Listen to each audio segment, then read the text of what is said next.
Você já percebeu o quanto é fácil começar algo, mas tão difícil permanecer quando a empolgação vai embora? Começamos motivadas, cheias de expectativas, cheias de planos, mas basta o entusiasmo passar para começarmos a questionar se vale mesmo a pena continuar. E talvez esse seja um dos maiores desafios da vida cristã.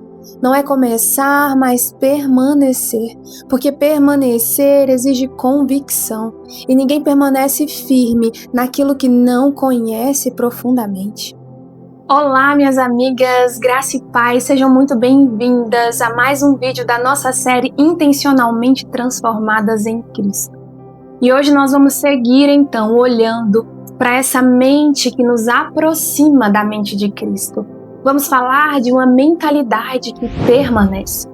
Então eu quero te convidar a abrir a sua Bíblia comigo no livro de Hebreus, no capítulo 10, no verso 23, que vai dizer: apeguemo-nos firmemente sem vacilar à esperança que professamos, porque Deus é fiel para cumprir a sua promessa.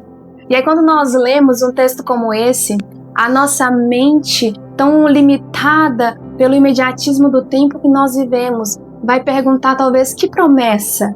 E aí a gente vai querer olhar para essa promessa como algo desta terra, talvez a saúde, portas abertas, projetos e bênçãos financeiras. Mas a realidade é que o autor aos Hebreus estava escrevendo com uma intenção muito mais profunda, porque ele estava escrevendo para cristãos perseguidos, sabe, que estavam sofrendo, cansados e tentados a abandonar a sua fé. E aí quando nós olhamos, é interessante porque ele não vai dizer permaneçam porque amanhã o seu dia vai ficar mais fácil. Pelo contrário, ele vai dizer permaneçam porque quem prometeu é fiel. E aí ele vem nos mostrando que a esperança deles não estava fundamentada nas circunstâncias, mas a esperança deles estava fundamentada em uma pessoa que é Jesus, porque Jesus morreu, Jesus ressuscitou, Jesus reina, mas Jesus voltará. E aí, quando nós olhamos para a realidade que vivemos hoje, nós estamos diante de uma sociedade, sabe, doentia por resultados rápidos. É uma fórmula de 7 dias, é um método de 21 dias, faça isso, faça aquilo, mas aí nós queremos achar e pensar que Deus também trabalha por fórmulas, mas não. Deus não trabalha por fórmulas, Ele trabalha por processos de transformação. E aí, diante dessa realidade, é importante que a gente se depare com uma verdade que pode parecer dura de primeiro momento, mas nós não podemos acreditar que conseguiremos permanecer firme, tentando alimentar o nosso espírito apenas uma vez por semana. Sabe, ir ao culto no domingo é fundamental, porque quando nós estamos na igreja, nós somos alinhados, nós estamos ali sendo conectados com o corpo de Cristo, somos despertados, mas o culto de domingo, ele não substitui uma decisão diária de ouvir e obedecer à voz de Deus no nosso ordinário, porque é no nosso dia a dia que nós vamos crescer e amadurecer no entendimento de quem Deus é. Mas aí, para entender por que a nossa fé oscila tanto, nós precisamos compreender a guerra invisível que acontece dentro de nós todos os dias. E aí então, por que é tão difícil permanecer? O apóstolo Paulo vai trazer mais clareza para nós na sua carta que ele escreve aos Gálatas, no capítulo 5, onde no verso 16 ele começa com um conselho, dizendo: olha, eu vos digo, deixem que o Espírito guie a sua vida, assim não satisfarão os anseios da sua natureza humana. Mas aí no verso 17 ele vem dizendo: olha, mas prestem atenção, porque há de fato um conflito entre a carne e o Espírito, e elas se opõem um contra o outro, tentando impedir que eles façam o que desejam. Então, dessa forma, até para ilustrar e ficar mais claro aos nossos olhos, é como se existissem então duas pessoas dentro de nós. De um lado, a carne, que representa essa nossa natureza humana, caída no egoísmo, nas vaidades, nos impulsos, nessas emoções desordenadas e num desejo de conforto imediato. E do outro, o espírito, que representa o próprio Espírito Santo habitando em nós, gerando vida e fortalecendo a nossa vida todos os dias. E aí quando nós ilustramos dessa forma e compreendemos que essas duas pessoas, nós precisamos também, guardar no nosso coração de que a verdade é que cada uma dessas pessoas, elas se alimentam de coisas completamente diferentes. Então, o alimento que eu escolho colocar para dentro da minha vida, da minha mente, do meu coração, ela vai nutrir apenas uma delas. E olha como isso é profundo, porque até, diante de uma lei espiritual, aquela que for então mais forte, mais bem nutrida, vai crescer, se fortalecer e dominar sobre a outra. E aí, de forma prática, se de segunda a sábado eu estou nutrindo a minha mente e o meu coração com fofocas, palavras fúteis, telas sem filtro, com ansiedade, a murmuração, eu estou servindo um banquete para minha carne e fortalecendo ela.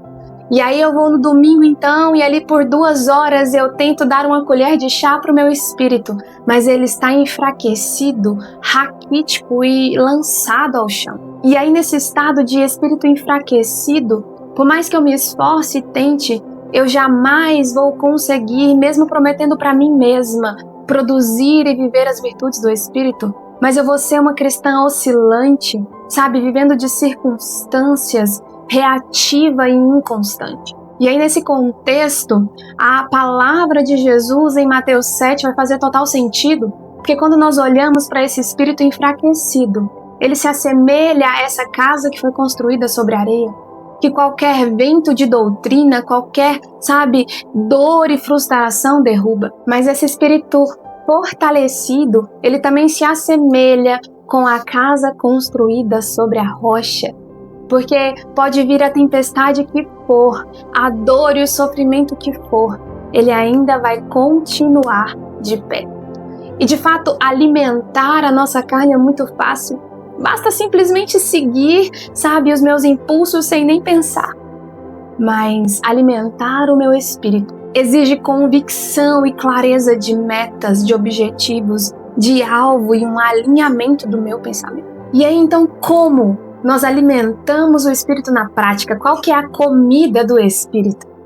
E aí entra uma verdade que está espalhada em toda a Escritura, que é o fato de que o espírito é nutrido por uma vida diária de obediência à voz do Senhor.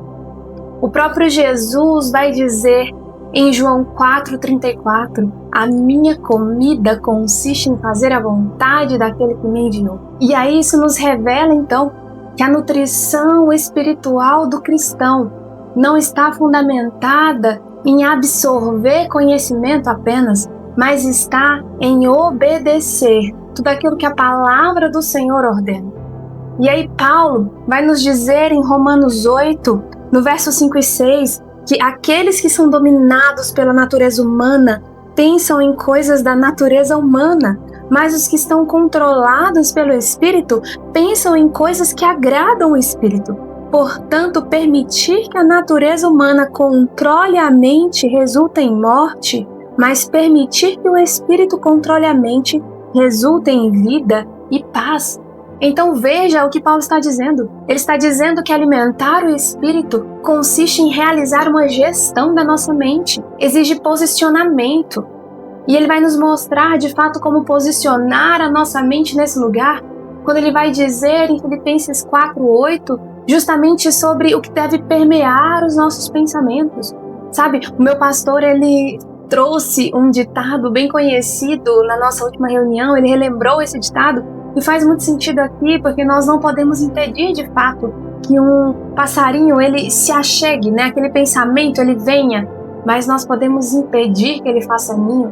E aí como que então nós vamos fazer isso? Decidindo olhar para aquilo que Paulo vai nos dizer, tudo aquilo que é verdadeiro, tudo aquilo que é amável, de boa fama, tudo aquilo que há algum valor, nisso a gente deva pensar. Tudo aquilo que de fato há virtude, nós devemos pensar. E aí toda vez então que nós escolhemos perdoar ao invés de guardar rancor, nós também estamos alimentando o nosso espírito. Toda vez que nós decidimos nos calar ao invés de responder com ira, nós estamos alimentando o nosso espírito. Toda vez que a gente decide abrir a nossa Bíblia quando estamos a sós e calar a voz do mundo para ouvir a voz do Senhor e aplicar tudo aquilo que estamos aprendendo com a palavra do Senhor no nosso trabalho, na nossa casa, na nossa maternidade, nós estamos alimentando o nosso espírito. Então não tem atalhos para a maturidade espiritual. A maturidade, ela não é um raio que cai na nossa cabeça em apenas um culto ou em uma conferência. Ela é construída numa vida diária de obediência, no ordinário do nosso dia a dia, na fidelidade no pouco e no silêncio do nosso quarto. É a soma de pequenas decisões de obediência diária que vão construir essa fé inabalável no Senhor. É como Paulo diz em Efésios 6, para nos fortalecermos no Senhor e na força do seu poder. Ou seja, a força não é nossa, vem dele, mas o ato de nos revertir da armadura, sabe, de orar em todo o tempo e nos manter vigilante, é sim responsabilidade diária nossa. E se nós observarmos, há muitos exemplos e modelos de obediência que nós podemos encontrar nas Escrituras, de homens que viveram a vida pautada em ouvir e obedecer a voz de Deus. Mas nós estamos aqui neste canal, primeiramente olhando para Cristo e seguindo os passos de Jesus, sabendo que Ele é esse modelo que nós devemos seguir, sabe, contemplando quem Ele era e como Ele vivia, e assim nos inspirando e sendo transformadas de acordo com a sua imagem a todo tempo. Então, se nós queremos compreender o que é um espírito nutrido, que permaneceu até o fim, nós precisamos sim olhar para Jesus. Paulo mesmo vai nos desafiar a, de fato, em Filipenses 2, ali, ele vai dizer que a vossa atitude seja a mesma de Cristo, né? Que a si mesmo se humilhou e foi obediente até a morte de cruz. E veja, Jesus não caminhou nessa terra baseado em circunstâncias, em acolhimento humano ou facilidades. Na verdade, ele enfrentou a fome do deserto, ele enfrentou a oposição dos religiosos, a incompreensão dos seus próprios irmãos e a dor da morte na cruz. E por que então Jesus permaneceu fiel até o fim? Por que Jesus não desistiu no meio do caminho? Porque ele vivia em absoluta submissão à vontade do Pai. O espírito dele estava tão nutrido na comunhão e no propósito, que quando a sua carne sente a dor e o peso no Getsemane a ponto de suar sangue, ainda assim o Espírito vai prevalecer. Porque ele vai dizer: Senhor, se possível, passa de mim esse cálice, mas contudo, faça-se a tua vontade. Jesus tinha clareza de propósito e caminhava pelo Espírito. E minha amiga, se você decidir caminhar e firmar a sua vida na rocha, que é o próprio Cristo, sabe? Caminhando, olhando para Ele, aprendendo dele, o que Ele fez, o que Ele ama, o que Ele fez por você. Você não vai mais ser conduzida e distraída por qualquer vento de doutrina, nenhum engano ou sofisma desse mundo.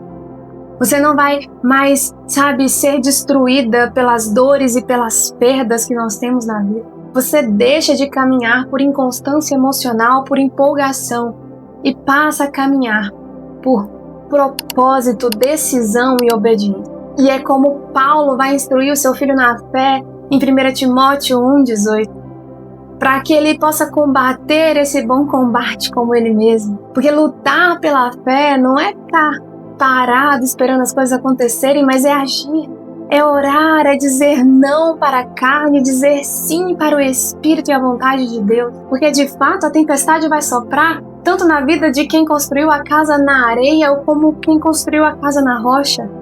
Mas o que vai determinar quem permanece de pé não é a ausência de lutas, mas é o alimento que nós decidimos nutrir o nosso espírito no dia a dia da obediência. Então, se nós decidimos de fato ter essa mente transformada, essa mente que se assemelha à de Cristo, nós precisamos parar de buscar por milagres instantâneos ou por atalhos e decidir sim assumir um compromisso diário de alimentar o nosso espírito com a palavra, de obedecer ao Senhor no ordinário da nossa vida e fincar as nossas raízes na rocha que é o próprio Cristo. Porque aquele que nos chamou, aquele que prometeu, é absolutamente fiel para nos sustentar até o fim.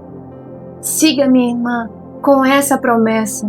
A promessa de que o Senhor está contigo e que você só precisa escolher estar com Ele todos os dias, ouvir a sua voz e de fato se submeter à vontade.